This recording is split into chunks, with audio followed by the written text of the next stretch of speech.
I sat in the plastic chair and watched the rain streak down the window of the community center where they had the birthday celebration, and I thought about how birthdays used to mean something different when I was younger, when I was the one planning them for Michael when he was small and would bounce on his toes waiting for the chocolate cake with the dinosaurs made of frosting that took me 3 hours to pipe just right, and now here I was 73 years old watching other people's grandchildren blow out candles while my own son checked his phone every 30 seconds like he was waiting for an escape route. The coffee was lukewarm in the styrofoam cup and tasted like it had been sitting since morning, but I drank it anyway because it gave my hands something to do and because the alternative was sitting there with empty palms, which felt too much like surrender, and I had been surrendering too much lately, surrendering my independence when I gave up driving, surrendering my home when the stairs became too much, surrendering my garden when my arthritis made it impossible to kneel in the dirt that used to feel like prayer between my fingers. Michael wore his good shirt today, the blue one with the pearl buttons that I had sewn back on twice over the years, and I remembered buying that shirt for him when he got his first real job at the insurance company, how proud he looked trying it on in the department store dressing room, and how I thought then that this was what success looked like. My boy in a crisp shirt with buttons that caught the light, and now those same buttons seemed to reflect something harder, something that made me look away. He had been quiet during the drive here, which wasn't unusual because Michael had always been the kind of child who held his thoughts close, but there was something different in this silence, something that felt like a door closing, and I found myself cataloging the familiar things about him, the way his left eyebrow lifted slightly when he was thinking, the small scar on his knuckle from when he tried to fix his bike chain at 12, the way he still drummed his fingers when he was nervous, just like his father used to do.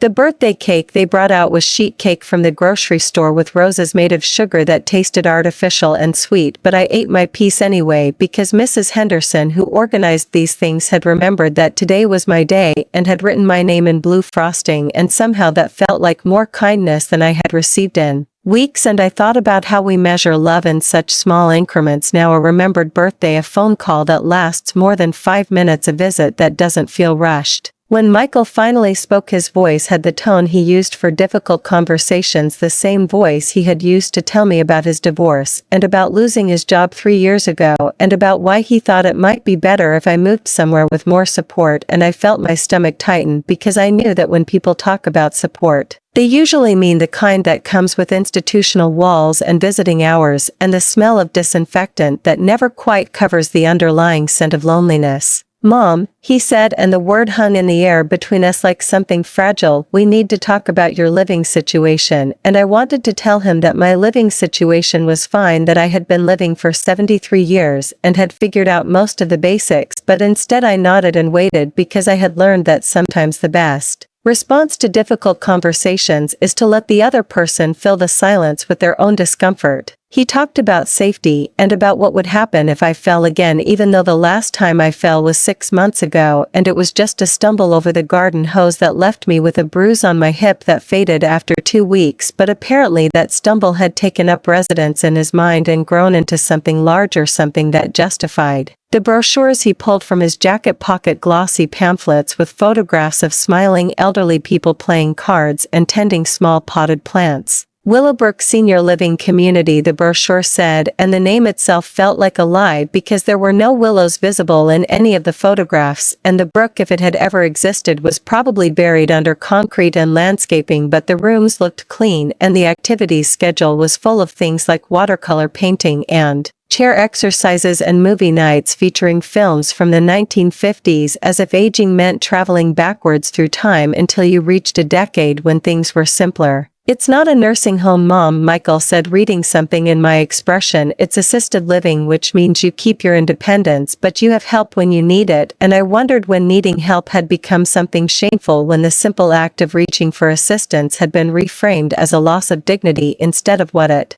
actually was, which was being human in a world that had always required us to depend on each other. I looked around the community center at the other residents of Millfield who had come to celebrate birthdays and anniversaries and small victories, and I saw Mrs. Chen, who had taught piano lessons for 40 years until her fingers became too stiff, and Mr. Kowalski, who had run the hardware store until his son sold it to a chain, and Maria Santos, who had raised 6 children as a single mother and now spent her days volunteering at the library reading stories to children who reminded her of her own grandchildren who lived too far away to visit regularly. These were people who had built things and taught things and loved things, and now they were being asked to pare down their existence to fit into rooms designed by people who had never been old, never felt the particular weight of carrying decades of memories with nowhere to put them down. And I thought about my ceramic owl collection that Michael called clutter, but which represented 30 years of small gifts from friends and family, each owl holding the memory of a birthday or Christmas or just a Tuesday when someone saw something that reminded them of me. The deposit is refundable if you change your mind within 30 days, Michael was saying, and I realized he had moved past asking for my opinion and into the logistics of a decision that had apparently already been made, and I felt something cold settle in my chest, not anger exactly, but something quieter and more final, like the moment when you realize that a relationship has shifted in ways that cannot be undone. The afternoon stretched ahead of us as we drove to Willowbrook, and I watched the familiar streets of my neighborhood slide past the corner market where I bought milk and bread, the elementary school where I had volunteered reading to second graders until they said I was too old to pass the background check, the park where I used to take Michael when he was small, where he learned to ride his bike and caught his first firefly, and where I had walked every morning for the past 10 years until my knees made walking more of a negotiation than a pleasure. The Willowbrook entrance was marked by a sign in tasteful burgundy and gold with small landscaped beds that probably looked impressive in spring but in November held only the brown stems of plants cut back for winter and a few evergreen shrubs that looked like they had been chosen more for their ability to survive neglect than for any particular beauty. And I thought about my garden at home, the tomatoes I had planted too late this year, the roses that needed pruning, the small herb garden that had been my pride for 2 decades. The lobby smelled like vanilla and carpet cleaner and featured a large aquarium with tropical fish that swam in endless circles and fake plants that would never need watering or pruning or any of the small daily attentions that real plants require, and somehow that felt like a metaphor for the kind of life being offered here, life without the messy complications of actual living, where even the plants were designed to need nothing from you. Mrs. Patterson, the activities director, had the kind of aggressive cheerfulness that made me tired just listening to her as she showed us around, pointing out the craft room where residents made seasonal decorations, and the library, which was really just a corner with some donated paperbacks and a few large print editions of books I had read decades ago, and the dining room where meals were served at specific times whether you were hungry or not. "We have bingo twice a week," she said, as if this was something that should excite me, as if the pinnacle of human experience was sitting in a room full of strangers hoping to hear B7 called out by someone who probably went home every night to a life that still had room for spontaneity and choice and the simple luxury of eating breakfast whenever you felt like it. The apartment they showed me was clean and small, with a kitchenette that had been designed by someone who had never actually cooked a meal, just heated things up, and a bathroom with safety bars that reminded me daily that my body was now considered a liability, and a bedroom window that looked out onto the parking lot where visitors' cars came and went, but which would never show me the sunrise the way my bedroom window at home did every morning, painting my walls gold and pink and reminding me that each day was still a gift even when it didn't feel like one. "You can bring some of your own things," Mrs. Patterson said, "small items that make you feel at home." And I thought about the 47 years of things that made my house feel like home: the coffee cup with the chip in the handle that fit my grip perfectly, the rocking chair where I had nursed Michael and read him bedtime stories and later sat grading papers when I was still teaching, the blue kettle that had been my mother's and still whistled the same note it had whistled in her kitchen 50 years ago. Michael signed papers while I sat in a chair that was designed to look comfortable but which had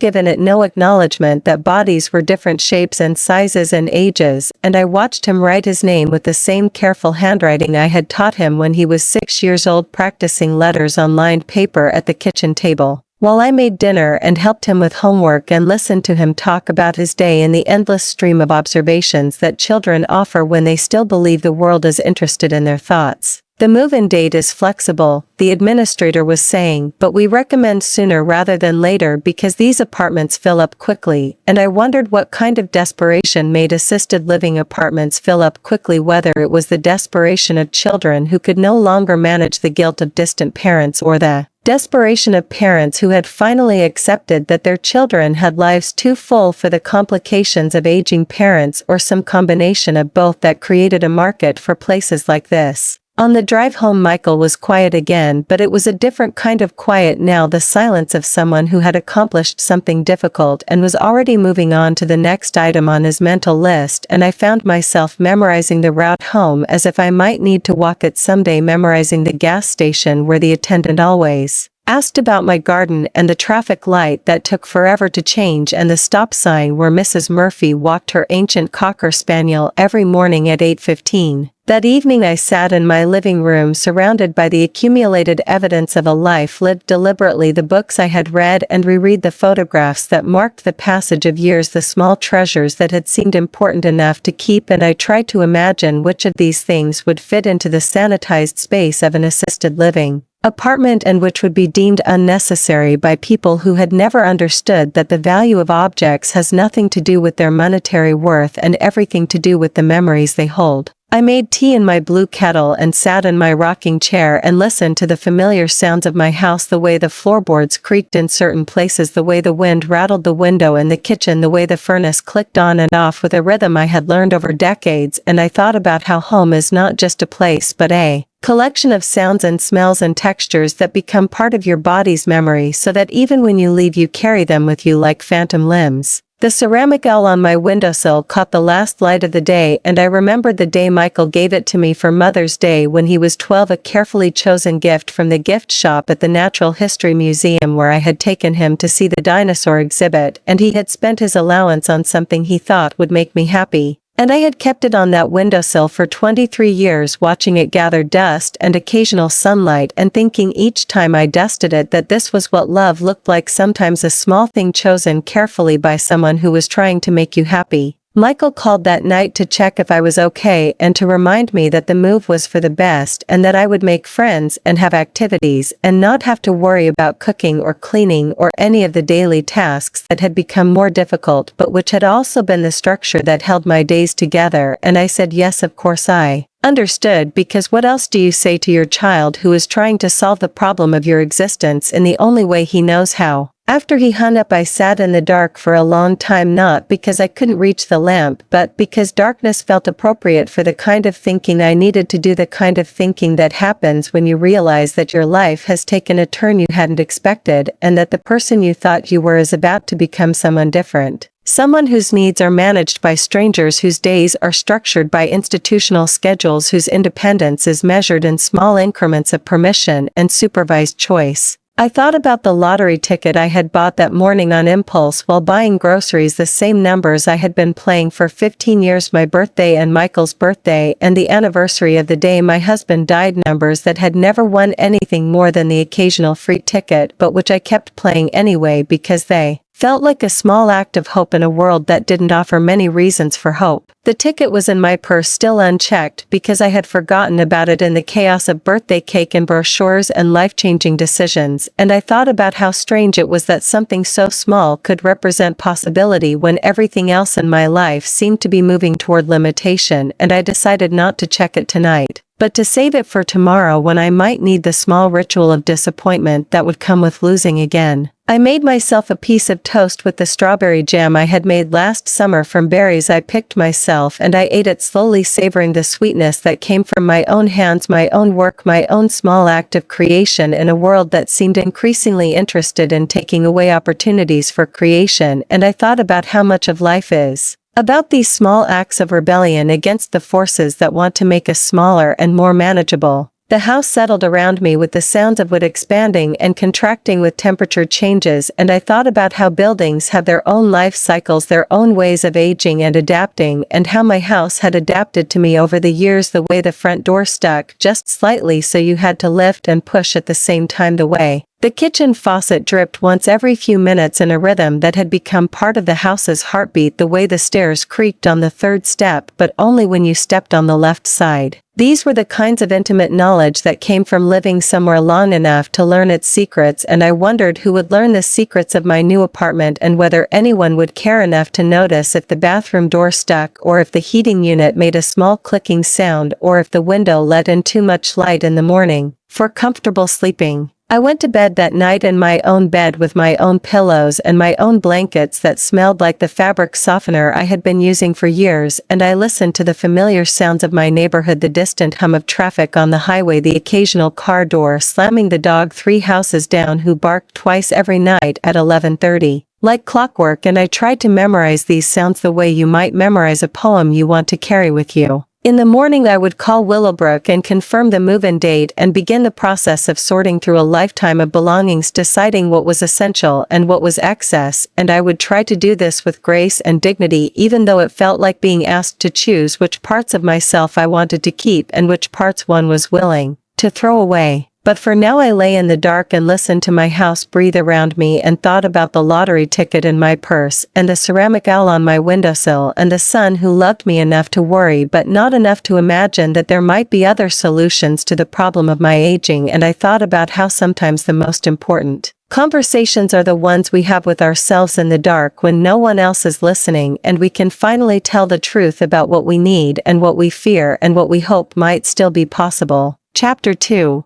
What silence can hold. I checked the lottery numbers 3 days later while sitting in my kitchen eating oatmeal that had gone cold because I kept getting distracted by the way the morning light hit the ceramic owl and made it look almost alive, almost like it was watching me with something that might have been sympathy or understanding or just the blank patience that comes with being an inanimate object that has witnessed years of small human dramas without judgment. The first number matched and I felt a small flutter in my chest, like when you think you've lost something important and then find it in the last place you look, and the second number matched too, and I set my spoon down carefully because my hands had started to shake slightly the way they did sometimes when my blood sugar was low or when I was more tired than I wanted to admit, and the third number matched and I stared at the ticket like it might change its mind if I looked away. By the time I had checked all 6 numbers twice and then a third time with the magnifying glass I kept in the kitchen drawer for reading small print, I was sitting very still in my chair, the way you sit when you're afraid that moving might break whatever spell has settled over your ordinary Tuesday morning and turn it back into the kind of day where the most exciting thing that happens is remembering to take your evening medication before bed. $12 million the ticket said, or rather the website said, when I finally managed to navigate to it on my old computer that took forever to load anything and made sounds like it was working much harder than it should have to accomplish simple tasks, and I sat there staring at the screen for a long time, not because I didn't understand what $12 million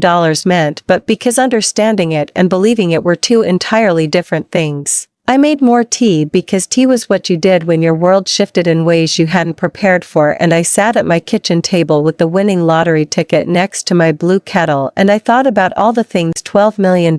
could buy and how none of them were the things I actually wanted, which were more time with my grandson before he got too old to think his grandmother was interesting, and a garden that didn't hurt my knees to tend, and Michael to call me because he wanted to talk, not because he felt obligated to check on me. The phone rang and it was Michael with his Tuesday call that always came at 10:30 like clockwork and always started with "Hi Mom, how are you doing?" in the voice he used for duty calls, the voice that was kind but distracted, and I answered, "Fine honey, how are you?" because that was our script and we had been following it for so long that deviating from it felt like changing the rules of a game we had been playing since he became an adult with problems more complicated than scraped knees and hurt feelings. "I talked to Mrs. Patterson yesterday," he said, "and she confirmed that your apartment will be ready next Monday, so we should plan on moving you this weekend if that works," and there was something in his voice that assumed my agreement that made the whole conversation feel like a formality rather than a discussion, and I looked at the lottery ticket sitting next to my teacup and wondered what it would feel like to say no, not this weekend, not next weekend, not ever. Instead I said, "That sounds fine, Michael," because $12 million hadn't changed the fact that I was still his mother and he was still my son, and some habits are too deep to break even when you suddenly have the power to break them, and besides I wasn't ready to tell him about the ticket, wasn't ready to watch his face change when he realized that the problem he had been trying to solve had just become complicated in ways he hadn't anticipated. After he hung up I sat in my kitchen and thought about power and how it wasn't always what you thought it would be, how having $12 million didn't automatically make you brave or decisive or even particularly happy, and how the most dangerous thing about sudden wealth might be the way it revealed all the problems in your life that couldn't be solved with money and made you realize how many of your problems actually could be solved that way, but that solving them might create different problems you weren't prepared for. I walked through my house slowly looking at everything with the new knowledge that I could keep it if I wanted to, that I could hire help if I needed it, that I could make Michael's worry about my safety irrelevant by paying people to make sure I was safe, and I thought about how strange it was that money could buy independence when independence was supposed to be something you earned or deserved or simply claimed for yourself. The ceramic owl watched me from its perch on the windowsill, and I picked it up carefully because it had become more fragile over the years, or maybe I had become more aware of fragility, and I remembered the day Michael gave it to me, how proud he had been of his choice, how carefully he had wrapped it in newspaper and tape, and how he had watched my face when I opened it to make sure he had chosen well. "What do you think, little owl?" I said out loud, because talking to ceramic animals felt like a reasonable thing to do when your life had just taken a turn toward the surreal. "Should I tell him or should I wait?" And the owl stared back with painted eyes that had seen 23 years of kitchen conversations and birthday parties and quiet mornings, when I drank my tea and planned my day, and never imagined that those days were numbered not by age or illness but by other people's ideas about what my life should look like. I decided to wait, not because I had a plan, but because waiting felt like the only form of control I had left, and because there was something almost luxurious about having a secret this big, something that made every conversation feel like I was holding back something important, which was different from the usual feeling that no one was particularly interested in what I had to say. That afternoon I did something I hadn't done in months, which was to drive to the grocery store, even though Michael had been encouraging me to use the delivery service because he worried about me driving, and I had started to worry about it too. But today, with $12 million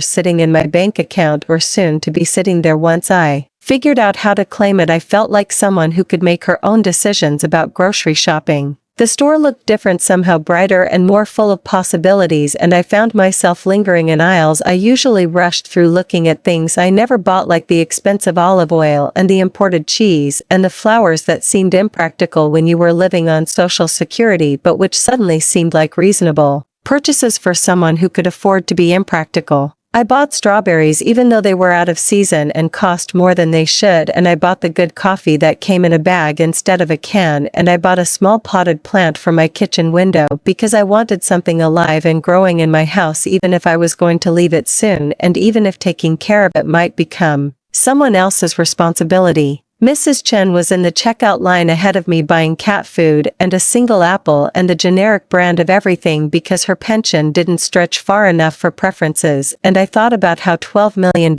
could change not just my life but other people's lives too, and how that kind of power was both thrilling and terrifying. Because once you started thinking about all the problems money could solve, you started wondering why those problems existed in the first place. When I got home, I called the lottery office and spoke to a woman named Janet who had the kind of professional cheerfulness that came from helping people navigate sudden wealth, and she explained about taxes and payment options and publicity requirements, and I learned that claiming a lottery prize was more complicated than buying a lottery ticket, but not so complicated that someone my age couldn't figure it out. Most people choose the lump sum, Janet said, even though the annual payments end up being more money in the long run, because they want to make sure they can enjoy it while they're still able. And I thought about how honest that was, how refreshing it was to have someone acknowledge that time was a factor in financial planning when you were 73 years old, and that wanting to enjoy your money while you could still enjoy it was a perfectly reasonable approach to wealth management.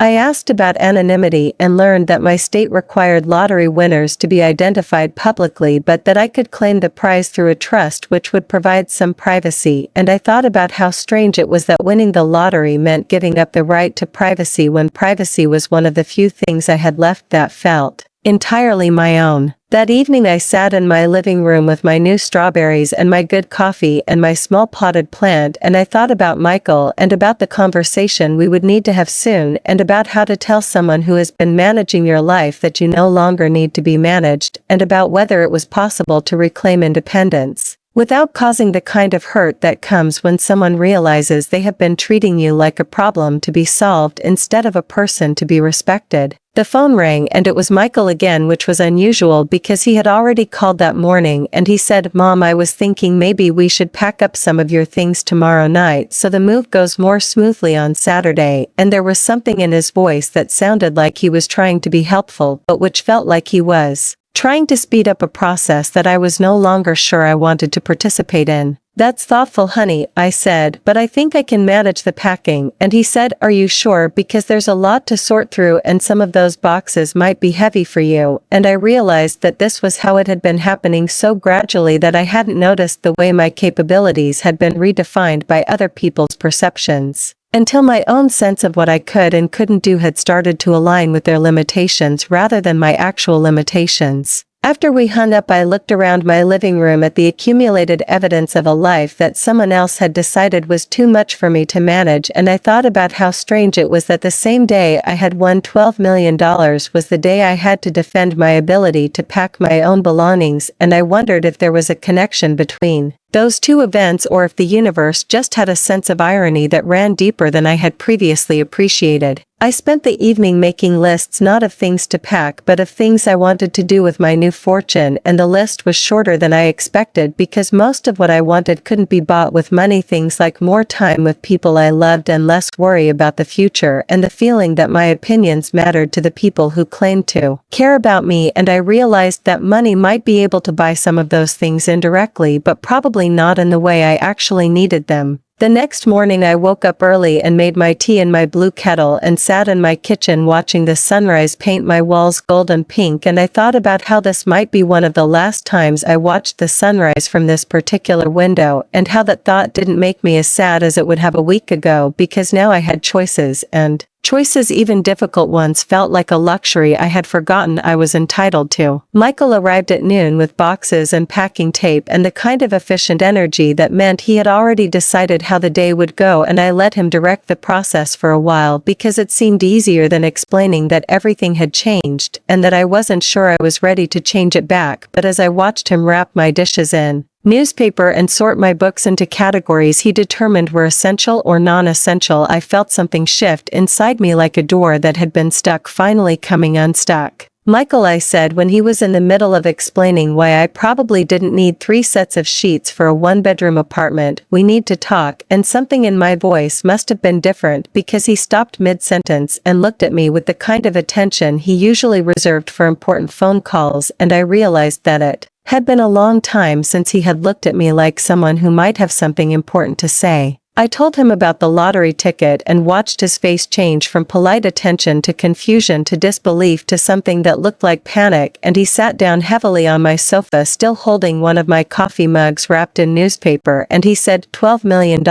like he was testing the words to see if they made sense when spoken out loud. "Are you sure?" he asked, and I showed him the ticket and a confirmation email from the lottery office, and he stared at both for a long time and then looked around my living room like he was seeing it for the first time, and I could almost watch him recalculating everything: the apartment at Willowbrook and my supposed inability to live independently and the careful plans he had made to manage my declining years. "This changes things," he said finally, and I nodded because it did change things, but probably not in the ways he was thinking, and I waited for him to ask what I wanted to do now that I had the resources to do almost anything, and instead he said, "We should call a financial advisor, and you'll need to be careful about scams, and maybe we should still go ahead with the move until we figure out the best way to handle this." And I realized that even $12 million hadn't changed the fundamental dynamic between us, that he was still the one making plans and I was still the one expected to go along with them, and that money was just another thing that needed to be managed rather than a tool that might give me back some agency in my own life. "No," I said, and the word came out stronger than I expected. "I don't want to move to Willowbrook," and Michael looked at me like I had said something unreasonable, and he started to explain again about safety and support and all the practical reasons why assisted living made sense, and I let him talk because I could see that he needed to work through his own confusion about how money did and didn't change the fundamental facts of aging. When he finished, I said, I want to stay in my house, and I want to hire help if I need it, and I want to make my own decisions about how to spend my money and my time. And he said, but what if something happens to you? And I said, then something happens to me, but at least it happens in my own home, surrounded by my own things, with my own ceramic owl watching over me. We talked for hours that afternoon and evening, and some of it was difficult because Michael had gotten used to being in charge of my life and I had gotten used to letting him, and changing those patterns wasn't easy for either of us, but gradually we found our way to a new kind of conversation where his concern for my well-being and my desire for independence weren't automatically in conflict with each other. By the time he left that night, we had agreed that I would stay in my house for now, and that we would hire a housekeeper and maybe someone to help with grocery shopping, and that I would get a medical alert system, and that we would revisit the living situation in 6 months or a year, and that in the meantime I would try to make decisions that took his worries into account, and he would try to make suggestions that took my preferences into account. After he left, I sat in my living room surrounded by half-packed boxes, and I thought about how strange it was that money had given me back my voice in my own life, and how sad it was that it had taken $12 million to make my son listen to me when all I had ever wanted was for him to ask what I wanted instead of deciding what I needed. I unpacked my ceramic owl first and put it back on the windowsill where it belonged, and I made tea in my blue kettle, and I called Mrs. Patterson at Willowbrook to tell her that I wouldn't be needing the apartment after all, and she was very professional about it, even though I could hear the confusion in her voice because people didn't usually change their minds about assisted living once the paperwork was signed. That night I lay in my own bed in my own house listening to the familiar sounds of my neighborhood, and I thought about how winning the lottery hadn't made me younger or healthier, but it had made me more myself, somehow had reminded me that I was still a person with preferences and opinions and the right to make choices even if those choices seemed impractical to other people.